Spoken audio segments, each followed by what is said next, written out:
Do something. Listen to me. You had a helper. You had a great person that was helping you. All of a sudden, they don't talk to you anymore. Please, after this service, send them a message. Don't beg. Just tell them, please. Hi everyone, you're welcome to our channel. Now in this very video, with a little touch of humor, God's choice servant, Apostle Suleman, explains some of the reasons why people lose helpers. This is going to be a blessing to you. Endeavor to watch to the end. Loyalty! Look at Jesus. Jesus brought 12 disciples for them to follow him first. If we must give you recognition, who have you followed successfully? Who have you followed well? What have you followed? Your business, the person who raised you. There are some of us. Listen, do something. Do something. Listen to me. You had a helper. You had a great person that was helping you. All of a sudden, they don't talk to you anymore. Please, after this service, send them a message. Don't beg.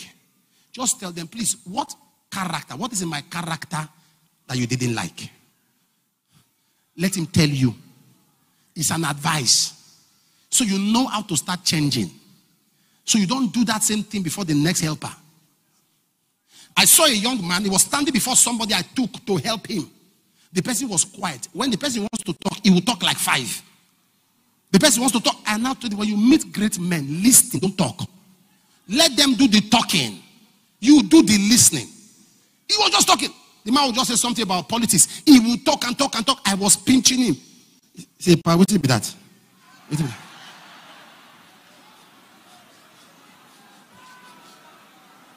I was just laughing. I was pinching him. He said, "Daddy, wait a minute that." I said, nothing.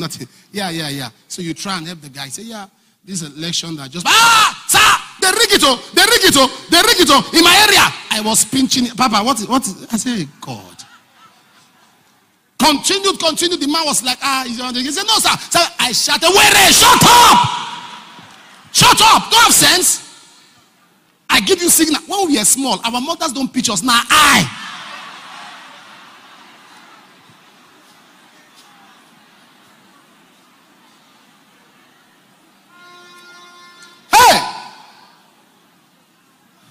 And my mom was such a wonderful woman.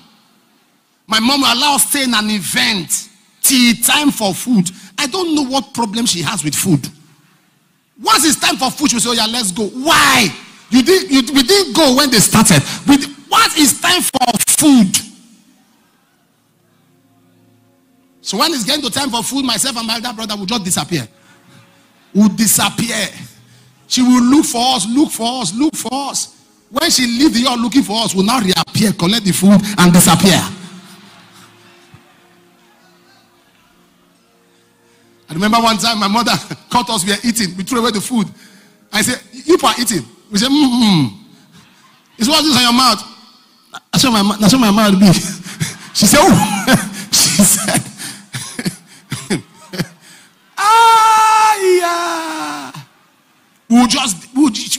she doesn't want, but when we are with her, they say, will you eat? We look at my mother's eyes.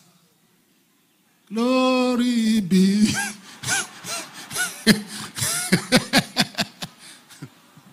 But then you look at you, glory be. Was it? I'm not hungry. How many of you had mothers like that? Eh?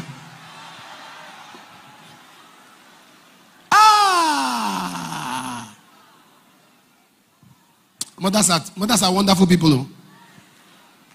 When they force you to eat what you don't like, you must eat it. They will force pap into your mouth. Mommy, I don't want pap. They will force it. As you are pouring it out, they will use spoon, the one on the side of your mouth. Pack everything. Mothers are wonderful people. Amen. Loyalty.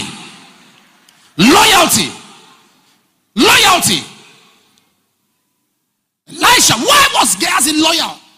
Gehazi was loyal because, sir, there is one thing that money cannot buy.